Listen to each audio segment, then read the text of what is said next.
Hey guys, William Furno here today with a new LEGO Bionicle 2016 review for you today.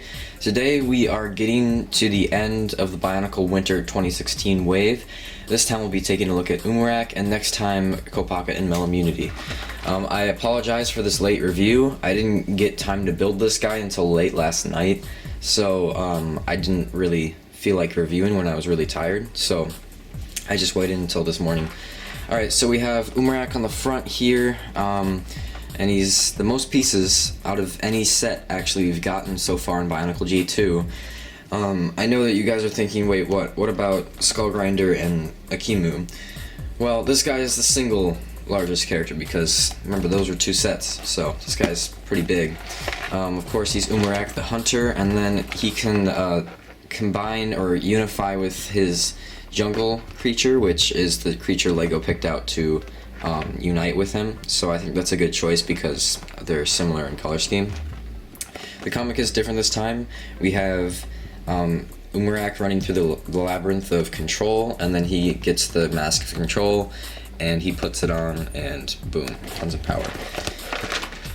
So, I will show you that Unity mode at the end of this review. I'll also be showing you you can make a shadow trap out of him, which is pretty cool.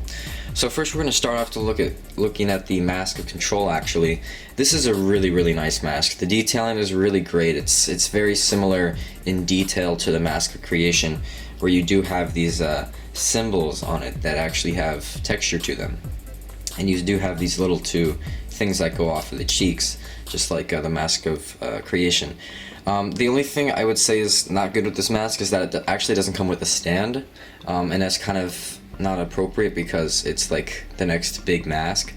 So I'm actually going to order like pieces from Bricklink to make my own stand. I think that's a good idea. So yeah, it's just overall just a really nice detailed mask, and I really like it. It's a pretty big mask too. And then it also comes with the Umarak mask, which in my opinion is one of the most menacing masks we've gotten yet. You can't really tell where the mouth is. It's kind of smiling, but it's kind of not. It's really weird to look at. It's very asymmetrical. It has, you know, these trans-green, it has a trans-green outer, you know, rim. And it's just very abstract and interesting to look at. So yeah, I think it's a really cool mask. It's probably one of my favorites so far. It looks like it could be very useful in the future. And then for new or interesting parts, we obviously get the red, or I guess you could say trans-orange eye stalk, whereas all the other ones have been blue. You get trans-green bone pieces with a pinhole added in, so it's a bit longer. You get two of these shadow trap parts used as shoulder pads. You get, well, I guess there isn't really a lot of new parts. Maybe, I don't know if these Metru Red Borak eyes or a recolor, or these spikes. Then you get the piece of Unity on the back, of course, so that's new. And then, of course, the torso piece is also new, because it's one of those swivels. So he still can swivel. This guy's not squeaky, so that's always a nice thing, and he has a lot of range of motion, so it really helps when you're aiming his bow. So that's great.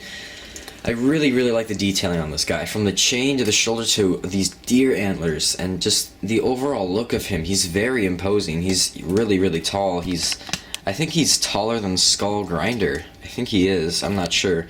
He has really weird lower legs. As you can see here, it's just really weird how they built these. I don't think it's bad. I don't really have a problem with them because they were kind of fun to build, but they do have a lot of pins in them that might stick out, and they don't really cover them up well enough, so that's kind of a problem because, I mean, I guess they still look pretty imposing, but, you know, what are you going to do? And then under the chest here, it's kind of a different build. The arms are kind of low, and then you have these really high shoulder pads. So I thought that was really fun to build as well. I just took out the entire thing. I didn't even mean to do that. I guess the chest does stick out a little bit because it's on one of these. But it doesn't really, it does leave kind of a gap, and I know people hate that, but it's not as big of a gap as like Skullgrinder it still covers up the chest very nicely, and you can't tell from the front. So that's always nice. Of course, the mask can pop off using the eye stalk on the back. I just have to point out how large these antlers are, and I'm not sure how I feel about the size compared to the mask. The antlers just feel really big. I don't think it's a huge problem because they're actually really cool, and I really like how they're designed. But I will say that they're pretty big for his mask, which is moderately small, if you can kind of see that. They still look really cool, and I like how the dark tan little bones up here do go really nicely with the dark tan huge bow pieces here. But yeah, as I said, the detail on the set is absolutely phenomenal. The only thing I would say is when he's holding the bow, you can't really get as much articulation out of him, and it's just because of how his arms are designed. They are longer arms, which is really good, but at the same time, they don't have open joints here, which I actually personally like, because I don't like it when they do the open joints, but I feel like it would have helped here, so I probably would have let it slide just in this set, because as you can see, I'm trying to move it forward, but it's actually really hard, and that's what I have to do to get it forward. It's really not easy to pose, which is kind of a con. It can only really pose to the side, like that. So of course you have the function where you can just turn it, I guess, and the studs will shoot out. You get a refill down here in case you lose any, which is really nice. It's attached to this blade that's on his hip. I also have to say the blade is sort of placed weird. It's kind of a con here. It's it has a really long hilt over here, which makes it kind of touch the ground sometimes. If you point it down, it's going to touch the ground, and that's going to mess up the stabilization of the set. Which I was trying to do last night, and I got really mad because the blade was getting in the way, and I'm putting it back now. I'm trying to like put it to the side and back, but I just feel like that looks weird.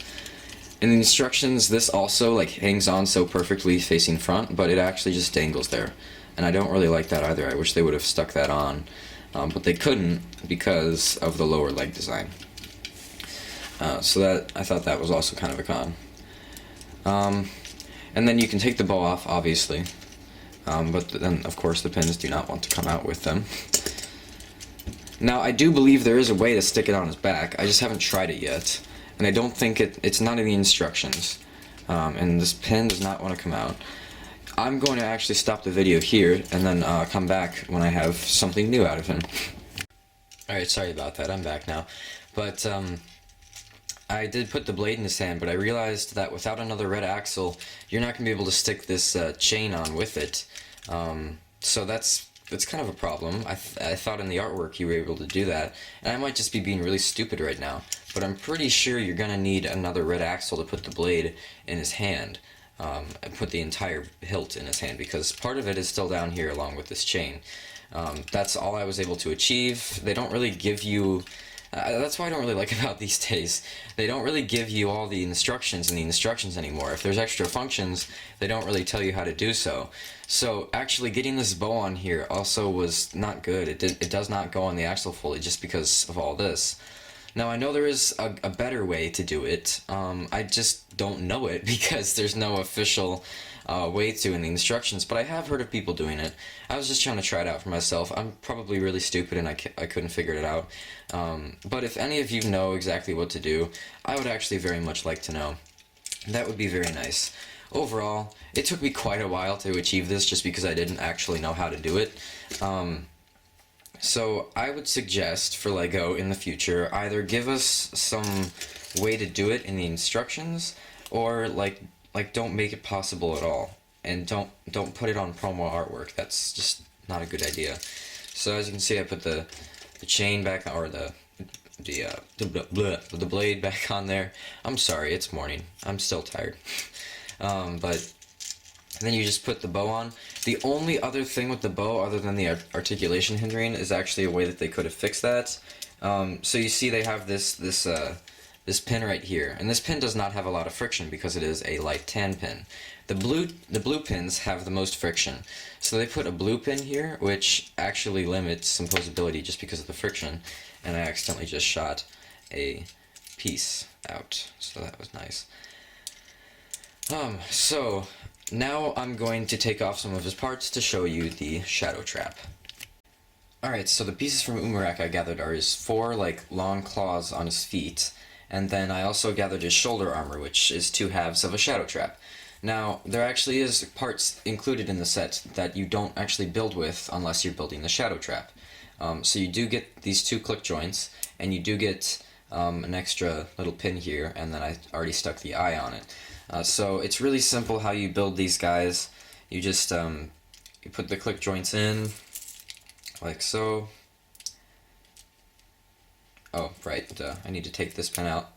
This chain on his shoulder is actually going to act as a center for detail on the shadow trap. So let's stick this on again, and now we will put the little stabilizer piece in there, little pin, and then we'll stick the chain on. So back of it's a chain, and then you stick the eye in on the other side, and then of course you need the legs. And this is also official, it's in the instructions. So this is basically the only thing that's in the instructions. There isn't any way to put his blade in his hand. I think at the moment, out of the box, I'm gonna keep the blade as detail. So anyway, here's Umarak's shadow trap. It's sort of an extra that you can build. I think it's cool. I do like the red eye again. I think that looks nice. And just the little chain. It's a pretty simple one. It's kind of simple, but it looks cool. So now I'm going to put them back together, and I'm going to show you the Unity mode. Alright, so I haven't actually tried the Unity between him and Uxar, but we're going to try it now and see how it works out. Oh yeah, there's a blade.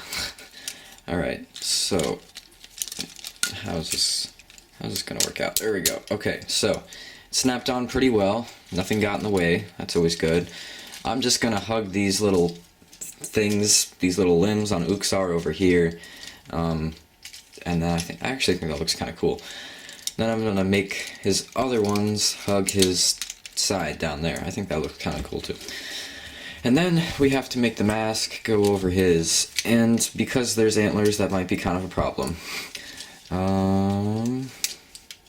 Alright, I think that worked out. Yeah, I guess he looks better. No, sorry, he doesn't look better. I think he looks cool, and then his function still exists. I still am just kind of on the edge about Umarak being able to... I mean, I know he is able to, but I don't really like how LEGO promoted that, because I just don't think it looks as good as it would on the Toa. You're covering up most of the trans green on his head, and I just don't think that looks right. Yeah, this is one of my least favorites, just because I don't think it really flows with the whole villain thing. But yeah. Alright, so I spent way too much time talking about him and his things and such. So how does he stack up? He is one of the best villains so far. I really like him. I'm going to give him a 9 out of 10.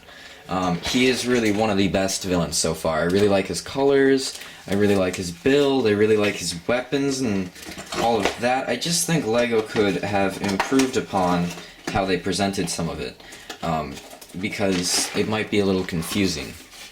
Overall, really nice set. Definitely worth the $20 price tag. I would recommend picking him up as soon as you find him. Alright guys, that's all I have to say about him today. Next review will be Kopaka and Melem Unity.